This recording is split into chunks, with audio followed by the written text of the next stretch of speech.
Boxing Media and Association Bricks and Streetwear, delighted to be joined by the British, the Commonwealth champ himself, Gav. Cheers for joining us today, but in sunny Merthyr. Yeah, the weather ain't the best, boys. We used to be now, though. But the main man himself was 5 yesterday. Was it a bit of an expensive one for you, Arlo, turning 5? Nah, it wasn't too bad. He had a party in that this year because obviously lockdowns and COVID and the last 2 birthdays he had. We couldn't have any birthdays for him, so we made sure we had a birthday party this time. And yeah, and he had a Segway and he was over the moon with that. He didn't play with any other toys, he just played with that. So that's why I said to Mrs. we should have just bought him that. Great stuff. Gav, come back to the boxing. Obviously this weekend we got to mention it before we come on to yourself. Joe Cordina became the 13th world champion from Wales. I know you went down there yourself. Yeah. Just tell us what you thought of the performance. I mean, what about that shot to finish it as well, Gav? Fantastic. Like obviously the first round was like really tight, but I think he was just sizing him up really.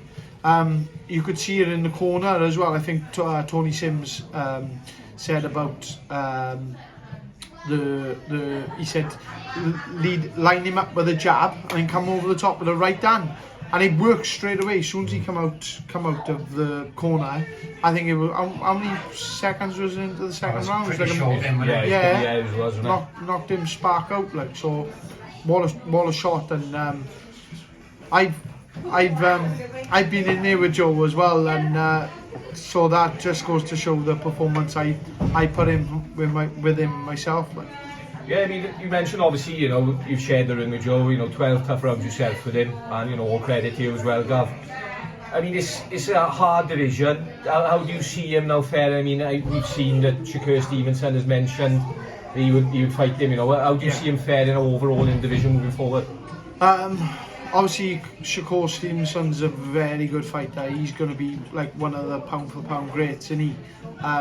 But you could see I watched a couple of interviews after, and Joe's confident, and you've got to have that confidence going into them fights, and hopefully he can bring them big fights to Cardiff, and we all can jump on them, and yeah, that'd be brilliant if he could do that. There's a lot of respect between you both as well. Yeah, definitely, 100%. Like I done a post just before it, when you go 12 rounds hitting lumps out each other, it's a different kind of respect. Like you'll always have respect, and I said he's a friend for life now. And obviously the feeling's mutual. I wished him well at the start of the week because I knew his phone would have gone wild. Like, and we always chat over the phone, and I've seen him in person. Like, so. Yeah, it's great. It's great when you think about it. You're hitting lumps out each other for 12 rounds, and then you're pally after it. Like so. That's why we never go boxing. It's a beautiful sport, isn't it? Definitely. Yeah. I mean, we saw you win the British title, Gav. You know, third time lucky, obviously. You know, coming and stuck twice, really unlucky. Yeah. Did it feel like it was never going to happen, or was it the opposite? Did you feel like it was like destiny, that it was definitely going to happen and you were just never going to give up until it happened?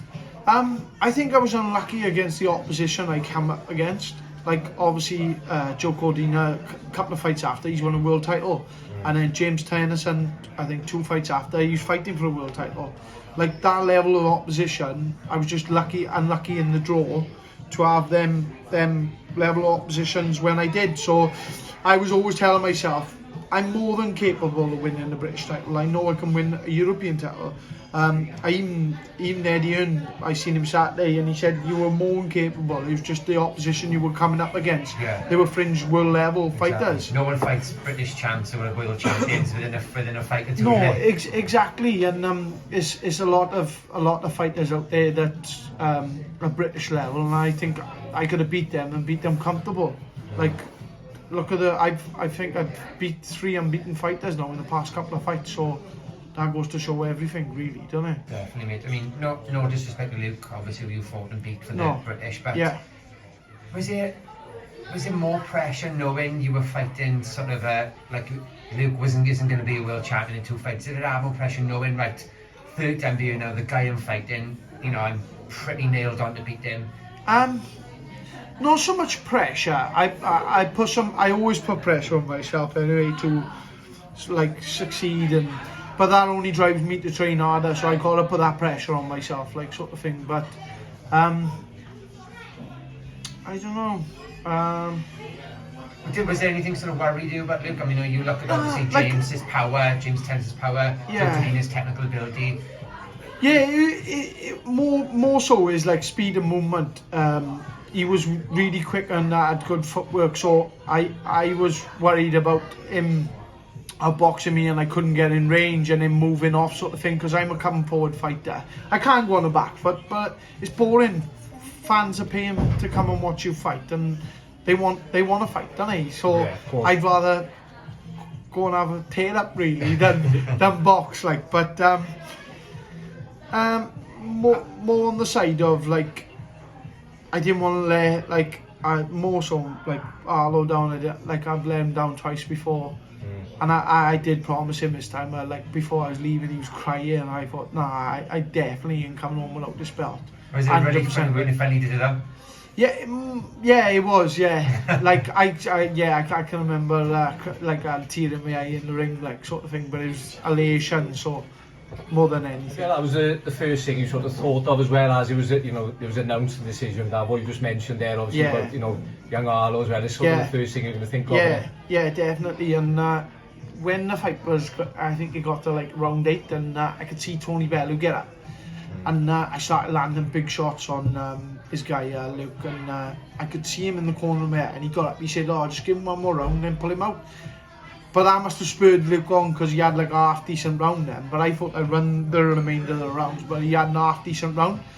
So I thought I was going to stop him, and I thought it was going to be like one of them, I don't know, one of them victories where you stop, and that's what I wanted really. I wanted to stop him, but he was a tough old cookie. I was hitting him with some big shots, but he stayed in there, fair dues to him. And I said, look, I've been there before. I got 2 losses on my record. You'll be back and you'll win this title when I move on. Do you know what I mean?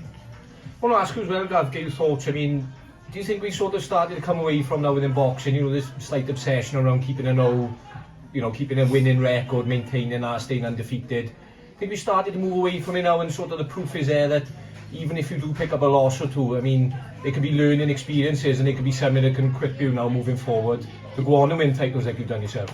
Yeah, definitely. Like, I think COVID done that, because it was more 50-50 fights, because they knew they had to put 50-50 fights on, because people weren't going to watch it otherwise. They couldn't get journeymen in. But you need a couple of learning fights, like 2 or 3 fights, I'd say. But you should be turning over with experience anyway. You shouldn't have to go like 15-0 fighting journeymen. 2 or 3 fights just to get the rounds in, and then start stepping up. Like Joshua John. And he lost the other day, but like I said to him, I said, nobody takes them risks at what, you've had 4 fights. Nobody takes them risks, so you'll be better for it, you'll be a better fight for it. I didn't have to fight Cody No 10 or something, but you do it because it makes you a better fighter, do you know what I mean? Yeah, definitely. Yeah.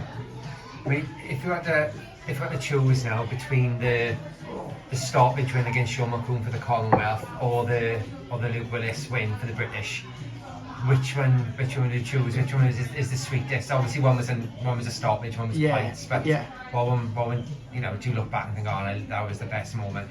Probably the Sean McCoon, because everyone was writing me off. He was like, I think he beat the #1 world amateur, didn't he? World champion amateur. I think he was like, 1-9 on coming into the fight. Yeah, he was like a massive favourite. Like he was the next world champion from Ireland, sort of thing. And honest to God, it was probably one of the easiest fights I've ever had. So, and then doing it and then shoving it back in everyone's face, and then everyone texting me all the money they'd won and that. My old man won thousands, like. Really? Yeah. He maxed out his betting account, and he was maxing out everyone's betting accounts. So he done it right out there, but he didn't give me no money. Yeah. I want to ask you about Lee. Obviously, Lee and Gav, we said off camera you had to catch up with him Saturday. Yeah. Just tell me first of all, how is he? Is he doing well? Yeah, he's doing well. He's always flat out on his phone, and he's doing business and everything else. But he's been, for me, he's been brilliant. Like obviously, he got me the deal with MTK, and then that went through, didn't it? But then he got me the British title shot before it went through. So that was fantastic. Like I had that platform to go on and win that title, it being in the home corner as well, because maybe if I boxed on another show, they might have give it to Luke.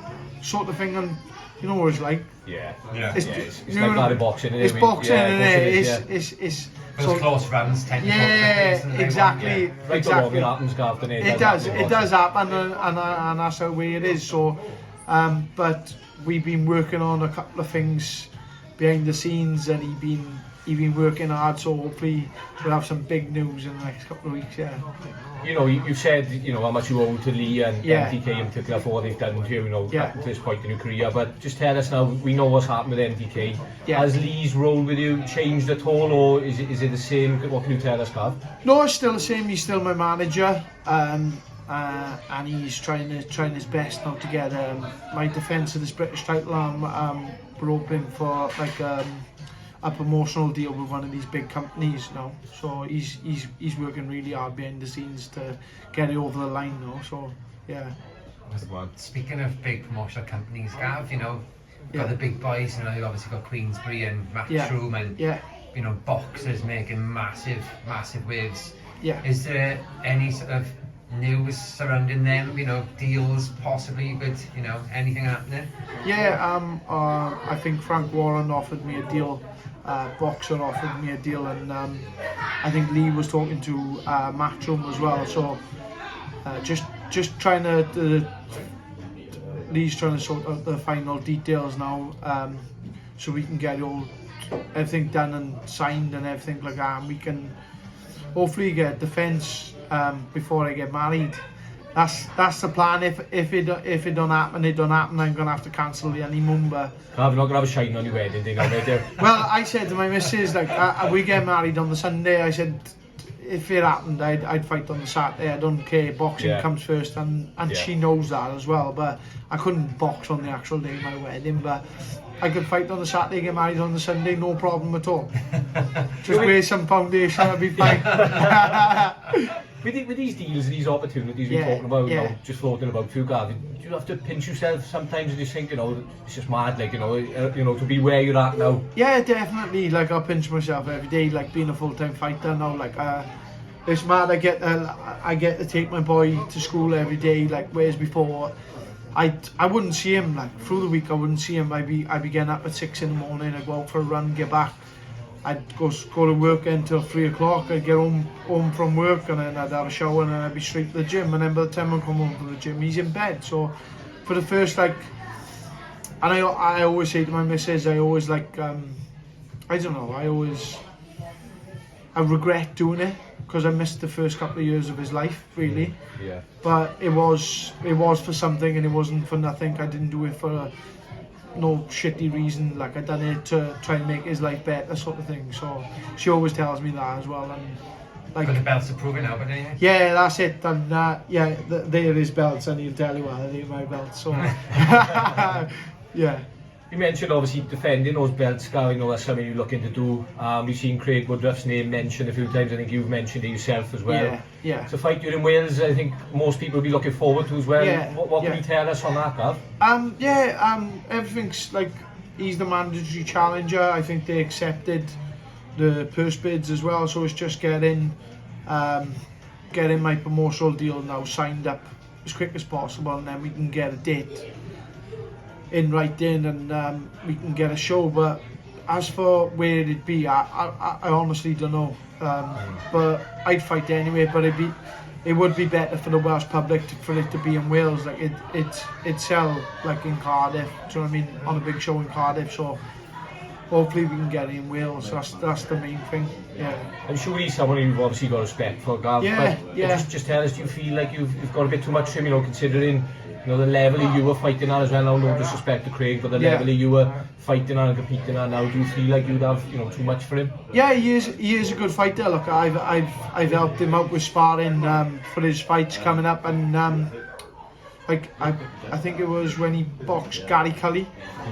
He come down the gym sparring, and it was a couple of fights as well. I don't know, I'm not too sure off the top of my head, but and I'll never talk like what happens in the gym, but like, I'd be confident. Yeah, I'd be confident, and yeah, respect is always there. Like, I respect every fight I win the ring with, but I'm more than confident to win that fight. Like I said on the interview the other day, I boxed at the higher level and beat I think, better opposition myself. Yeah. So I should be confident going into that fight. And Comparing losses as well. exactly, You know. yeah. Like I've only lost, like if you go on stats, I've lost to a world champion and a world title contender. Yeah. So that says it all really. And I beaten unbeaten boys when I got here. Do you know what I mean? I beat 3 unbeaten boys. So Yeah. I've proven myself. Do you know what I mean? Yeah. Definitely. I mean, the position you're in now, Gav, you know, being British and Commonwealth champion, sort of only a few fights away from life-changing money. When you look at like Maxi Hughes was potentially jacking her in to go to work back on the site, and now he's being talked about potentially fighting Ryan Garcia in America and things. It must, I mean, it's bonkers, isn't it? How close, you know, you must feel to like life-changing money.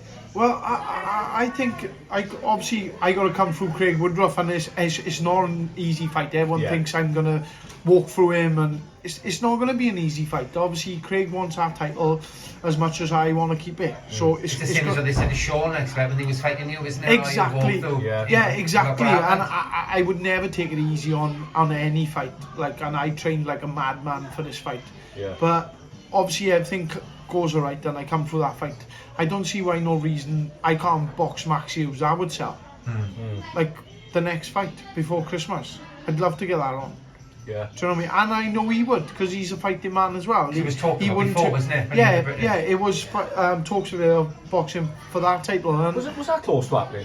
yeah, it was. Yeah, it was, because I was with Chris Saniger at the time, and Lee rung, and the timing didn't work out. It was like 3 weeks notice, and obviously I'm massive for like weight. I need 4 or 5 weeks really for the weight and everything to be perfect. So it didn't come off in the end, and he went on and stopped Paul Appleby, was it? Yeah. Appleyard. Appleyard, yeah. When I stopped him, and then he had the world title shot and took it with both hands really. That Mexican, I didn't think it was much about him. He was just a puncher, and I can remember seeing him against Tennyson. He just got caught, didn't he? Caught him and then took him out of there.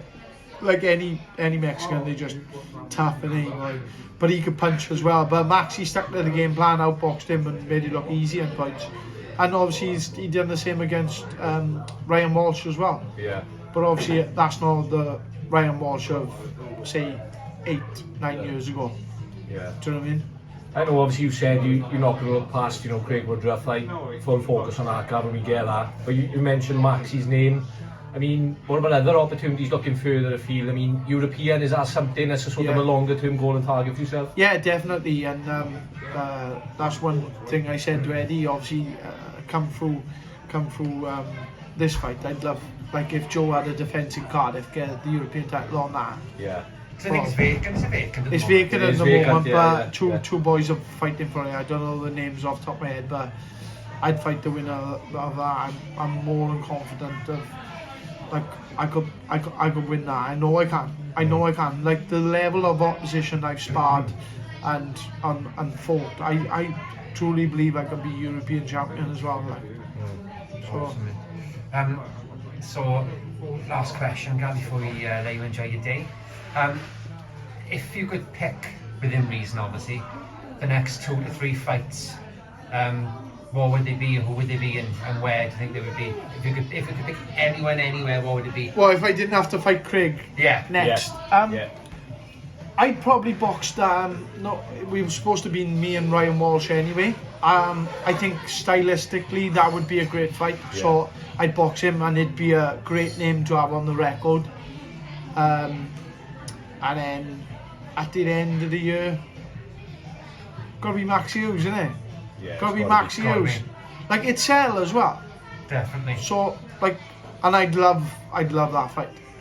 For you know, from a fan's point of view, that's a great fight. That is. Yeah, and I respect Maxi, and I know he respects me, and it's not me bad mouthing him or anything like that. But I just think it'd be a great fight for the fans, and it's a fight that I'm more than confident I could win as well. Well, would so yeah, sort of would have beaten obviously Walsh and beaten Maxi Hughes. What would be that money changing sort of fight in that third one? You think, what would you, if you could choose? Because that's what would happen when he used to be IBO world champion. He'd have gone through everything. Imagine a fight with Ricky Burns. Me and Ricky Burns That'd going at it. Yeah, class. Like, Ricky Burns don't but like taking a backward step, and No. I would stay there all night. Yeah. So it'd be a barnstormer like of a fight, like that'd be a great fight, and even just to share a ring with him because he's 2-time world champion, like it'd be. He's got 50 odd fights in his head now. So Yeah, it's but- crazy, isn't it? I don't know why he is still fighting. He just loves it, doesn't he? He just loves it. loves Yeah, he does. yeah, he just loves it. I think I'm going to be saying, to be honest with you, like when Mrs. told me, I was like, nah, I'll just keep him going till my body gives in. I just like Tony, like we're in the changing room sometimes, and I'm punching walls. I just want to get out there and fight. And he said, Yeah. I've never seen anyone like you. He said you're nuts. There's something wrong in your head. He said, but I just like to fight, and that's it.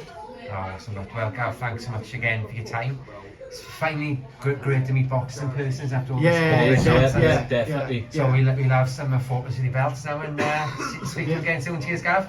Cheers, Nice one, guys. boys. Top man.